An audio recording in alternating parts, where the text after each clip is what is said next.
ಮಹಿಳೆಯೊಬ್ಬರು ತಮ್ಮ ಮನೆಯಲ್ಲಿಟ್ಟಿದ್ದ 11 ಲಕ್ಷ ರೂಪಾಯಿ ಹಣ ಕಳ್ಳತನವಾಗಿದ್ದ ಪ್ರಕರಣಕ್ಕೆ ಸಂಬಂಧಿಸಿದಂತೆ ಮಹಿಳೆಯ ಸಹೋದರನ ಮಗ ಅಳಿಯನೇ ಹಣ ಕದ್ದಿರುವ ಮಾಹಿತಿಯನ್ನು ಪತ್ತೆ ಹಚ್ಚುವಲ್ಲಿ ಕಾಳಗಿ ಪೊಲೀಸ್ ಠಾಣೆಯ ಪೊಲೀಸರು ಯಶಸ್ವಿಯಾಗಿದ್ದಾರೆಂದು ಜಿಲ್ಲಾ ಪೊಲೀಸ್ ವರಿಷ್ಠಾಧಿಕಾರಿಯಾದ ಅಡೂರು ಶ್ರೀನಿವಾಸನ್ ಅವರು ತಿಳಿಸಿದ್ದಾರೆ. ನಗರದ ಜಿಲ್ಲಾ ಪೊಲೀಸ್ ಭವನದಲ್ಲಿ ಸುದ್ದಿಗೋಷ್ಠಿ ನಡೆಸಿ ಮಾತನಾಡಿದ ಅವರು ಮಾರ್ಚ್ 28ರಂದು ಕಾಳಗಿ ಪಟ್ಟಣದಲ್ಲಿನ ಮನೆಯೊಂದರದ ಕಬ್ಬಿಣದ ಪೆಟ್ಟಿಗೆಯಲ್ಲಿ ಇಟ್ಟಿದ್ದ 11 ಲಕ್ಷ ರೂಪಾಯಿ ಕಳವು ಪ್ರಕರಣಕ್ಕೆ ಸಂಬಂಧಿಸಿದಂತೆ ಆರೋಪಿಯನ್ನು ಬಂಧಿಸಿ ಆತನಿಂದ 9,30,30,000 ಹಣವನ್ನು ಜಪ್ತಿ ಮಾಡಿಕೊಳ್ಳಲಾಗಿದೆ ಎಂದರು. ಕಾಳಗಿ ತಾಲೂಕಿನ ಯೂಣಿ ಗ್ರಾಮದ ನಿವಾಸಿ ಮೀನಪ್ಪ ಬಂಧಿತ ಆರೋಪಿಯಾಗಿದ್ದು ಈತನ ಸಹೋದರ ಅನಿಲ್ ಅಲಿಯಾಸ್ ಆನಂದ್ ತಲೆಬರೆಸಿಕೊಂಡಿದ್ದು ಆತನ ಬಂಧನಕ್ಕೆ ಬಲೆ ಬೀಸಲಾಗಿದೆ ಎಂದು ತಿಳಿಸಿದ್ದಾರೆ.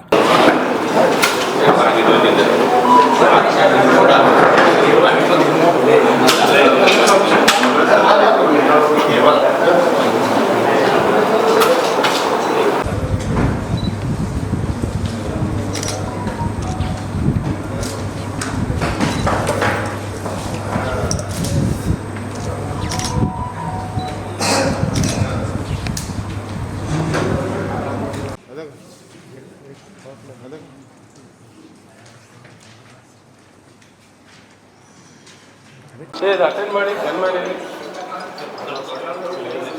Cricket match. ಹಾಂ,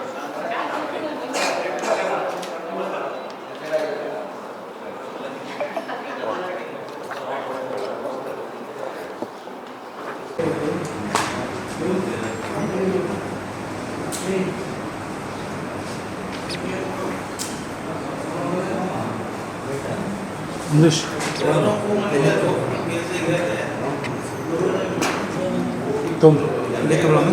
ನೋಡಮ್ಮ ಹೆಂಗೆ ತಾಯಬ ಅಂತ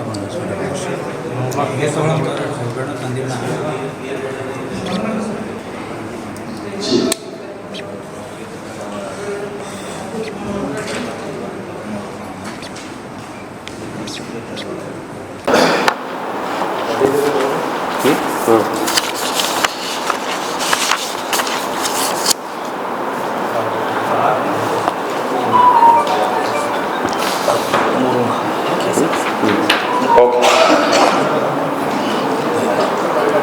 ಕಲಬುರಗಿ ಜಿಲ್ಲೆಯ ಕಾಲ್ಗಿ ಪೊಲೀಸ್ ಸ್ಟೇಷನಲ್ಲಿ 28 ಮಾರ್ಚ್ 2025ರಂದು ಫಿರ್ಯಾದಿದಾರರಾಗಿರುವಂಥ ಶ್ರೀಮತಿ ಸಿದ್ದಮ್ಮ ಗಂಡ ಮಲ್ಲೇಶಪ್ಪ ರಟ್ಕಲ್ 65 ವರ್ಷ,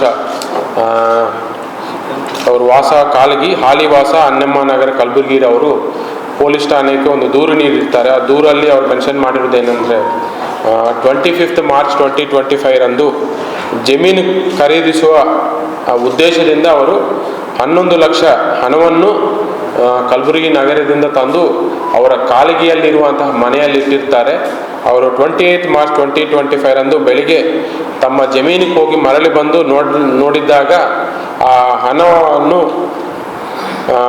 ಯಾರೋ ಹಣ ಕಾಣಲಿಲ್ಲ ಮತ್ತು ಅದು ಎಲ್ಲ ಕಡೆ ಎಲ್ಲರ ಜೊತೆ ವಿಚಾರಣೆ ಮಾಡಿ ಅವರು ಪೊಲೀಸ್ ಠಾಣೆಗೆ ಬಂದು ಹೇಳಿರ್ತಾರೆ ಅವರು ಕಬ್ಬಿಣದ ಪೆಟ್ಟಿಗೆಯಲ್ಲಿ 11 ಲಕ್ಷ ಇಟ್ಟಿದಾಗ ಮತ್ತು 28ರಂದು ಜಮೀನಿಗೆ ಹೋಗಿ ವಾಪಸ್ ಬಂದು ಚೆಕ್ ಮಾಡಲಾಗ ಹಣ ಕಾಣಲಿಲ್ಲ, ಅದು ಯಾರೋ ಅಪರಿಚಿತರು ಬಂದು ಕಳ್ಳತನ ಮಾಡ್ಕೊಂಡು ಹೋಗಿರ್ತಾರೆ ಅಂತ ದೂರು ನೀಡಿದ್ದಲ್ಲಿ ನಾವು ಕಾಲ್ಗಿ ಪೊಲೀಸ್ ಠಾಣೆಯಲ್ಲಿ ಕ್ರೈಮ್ ನಂಬರ್ 20/2025 305 BNS ಆ್ಯಕ್ಟ್ 2023 ಅಡಿಯಲ್ಲಿ ಪ್ರಕರಣ ದಾಖಲಿಸಿಕೊಂಡಿದ್ದೇವೆ.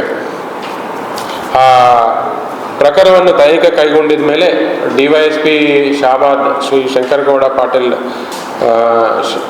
ಅವರ ಮಾರ್ಗದರ್ಶನದಲ್ಲಿ ಶ್ರೀಮತ್ PSI ಜಗದೇವಪ್ಪ ಪಾಲ ಮತ್ತು PSI ತಿಮ್ಮಯ್ಯ ಮತ್ತು ಅವರ ಸಿಬ್ಬಂದಿ ಆಗಿರುವಂತಹ Gundappa ASI, ಉಪಲಪ್ಪ ARSI, Naseer HC, Hussain HC, Anand HC, Baburao HC, Suresh CPC, Arjun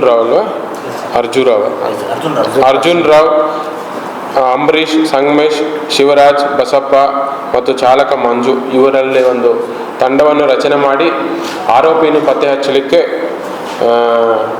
ಕಾರ್ಯಾಚರಣೆ ರಚಿಸಲಾಗಿತ್ತು. ಮತ್ತು ಇವರು ಆ ಮನೆಯಲ್ಲಿ ಈ ಫಿರ್ಯಾದಾರ ಸಿದ್ದಮ್ಮ ಅವರ ಜೊತೆಯಲ್ಲಿ ಅವರ ಸಹೋದರನ ಮಗನಾದ ಮೀನಪ್ಪ ಮತ್ತು ಅವರ ಹೆಂಡತಿಯಾಗಿರುವ ಸಿದ್ದಮ್ಮ ಮತ್ತು ಅವರ ಮಕ್ಕಳ ಸಮೇತ ಅದೇ ಮನೆಯಲ್ಲಿ ಫಿರ್ಯಾದಾರರ ಮನೆಯಲ್ಲಿ ವಾಸವಾಗಿರ್ತಾರೆ.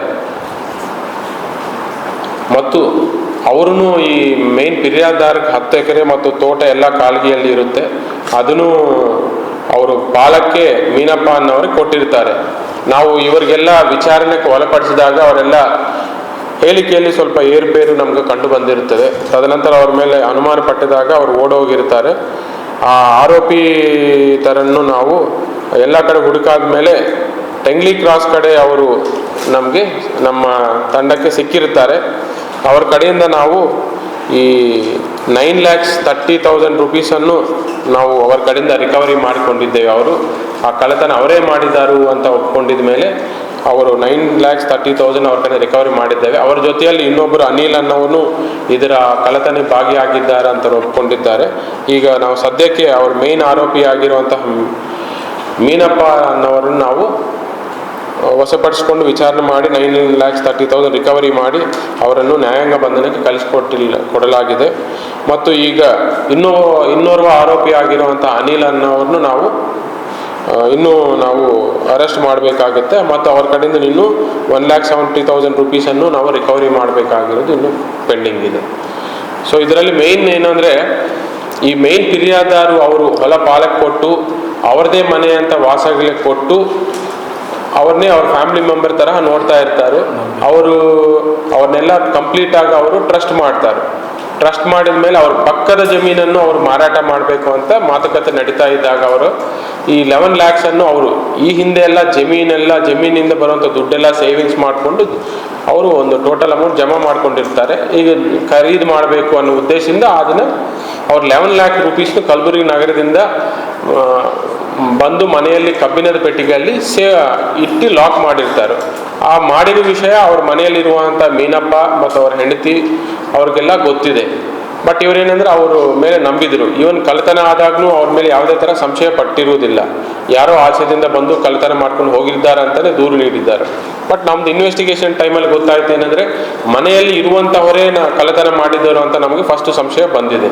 ತದನಂತರ ಮನೆಯಲ್ಲಿರುವಂಥ ಎಲ್ಲ ಜನರನ್ನು ನಾವು ವಿಚಾರಣೆಗೆ ಒಳಪಡಿಸಿದಾಗ ಈ ಮೀನಪ್ಪ ಅನ್ನೋರದ್ದು ವರ್ಷನು ಪದೇ ಪದೇ ಚೇಂಜ್ ಆಗ್ತಾ ಇರುವುದು ಮತ್ತು ಆ ಕಳ್ಳತನ ಆದಾಗಿಂದನೂ ಅವ್ರ ಬಿಹೇವಿಯರಲ್ಲಿ ಚೇಂಜಸ್ಸು, ಅವ್ರ ಮೂವ್ಮೆಂಟ್ಸ್ ಆಗಲಿ ಬಿಹೇವಿಯರ್ ಆಗಲಿ ಸಾಕಷ್ಟು ಚೇಂಜಸ್ ಆಗಿರುವುದು ನಮ್ಮ ತನಿಖೆ ತಂಡಕ್ಕೆ ಗೊತ್ತಾಗಿದೆ. ಸೊ ಆಮೇಲೆ ಅವರೇ ಅನ್ನೋದು ನಮ್ಮ ದೃಢಪಟ್ಟಿದ ಮೇಲೆ ಅವರು ಓಡೋಗಿರ್ತಾರೆ. ಮತ್ತು ಅವ್ರು ನಾವು ಟೆಂಗ್ಲಿ ಕ್ರಾಸ್ ಕಡೆ ವಶಪಡಿಸ್ಕೊಂಡು ಅವ್ರನ್ನೇ ನಾವು ಫರ್ದರ್ ವಿಚಾರಣೆ ಮಾಡಿ ಅವ್ರ ಕಡೆ ರಿಕವರಿ ಮಾಡಿ ಅರೆಸ್ಟ್ ಮಾಡಿ ನ್ಯಾಯಾಂಗ ಬಂದರೆ ಕಳಿಸ್ಕೊಟ್ಟಿದ್ದೇವೆ.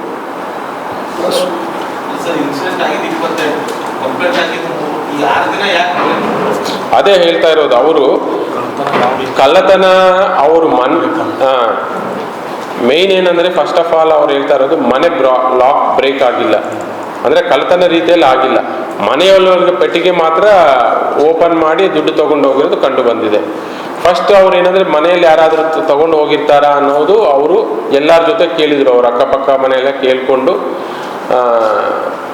ವಿಚಾರಣೆ ಮಾಡಿದ ಯಾರಾದ್ರೂ ಬೈ ಚಾನ್ಸ್ ಏನೋ ತಗೊಂಡು ಹೋಗಿದ್ರ ಅನ್ನೋದು. ಅವ್ರೇನಂದ್ರೆ ಫಸ್ಟ್ ಮನೆ ವಿಚಾರ ಯಾಕೆ ಸುಮ್ಮನೆ ಆಚೆ ಹೋಗುವುದು ಅನ್ನೋ ರೀತಿಯಲ್ಲಿ ಅವ್ರು ಫಸ್ಟ್ ಸುಮ್ಮನೆ ಯಾರು ಪೊಲೀಸ್ ಠಾಣೆಗೆ ಇಂಟಿಮೇಷನ್ ಕೊಟ್ಟಿಲ್ಲ. 1 ವಾರ ಆದಮೇಲೆ ಅವರು ಪೊಲೀಸ್ ಠಾಣೆಗೆ ಬಂದಿದ್ದಾರೆ. ಅಂದರೆ ಮನೆಯಲ್ಲಿ ಯಾರೂ ತಗೊಂಡಿಲ್ಲ, ಬೇರೆಯವರು ಯಾರೋ ಬಂದು ಈ ತರಹ ಕಳ್ಳತನ ಮಾಡ್ಕೊಂಡು ಹೋಗಿದ್ರು ಅನ್ನೋದು ದೃಢಪಟ್ಟಿದ್ರು. ಅದನ್ನು ಏನಂದ್ರೆ, ಈ ಮೀನಪ್ಪ ಅನ್ನೋರು ಯಾರು ಕಳ್ಳತನ ಮಾಡಿದ್ರು ಅವರೇ ಅವ್ರ ಫಿರ್ಯಾದಾರಿಗೆ ನಂಬಿಸಿದ್ರು, ಯಾರೋ ಆಚೆಯಿಂದ. ಸುದ್ದಿಗೋಷ್ಠಿಯಲ್ಲಿ ಹೆಚ್ಚುವರಿ SP Mahesh ಮೇಘಣ್ಣವರ್, DYSP Shankaragouda Patil, CPI Jagadeva ಪಪ್ಪಾಳ ಸೇರಿದಂತೆ ಮತ್ತಿತರರು ಹಾಜರಿದ್ದರು. Bureau report RJ32 Kannada news, Kalaburagi.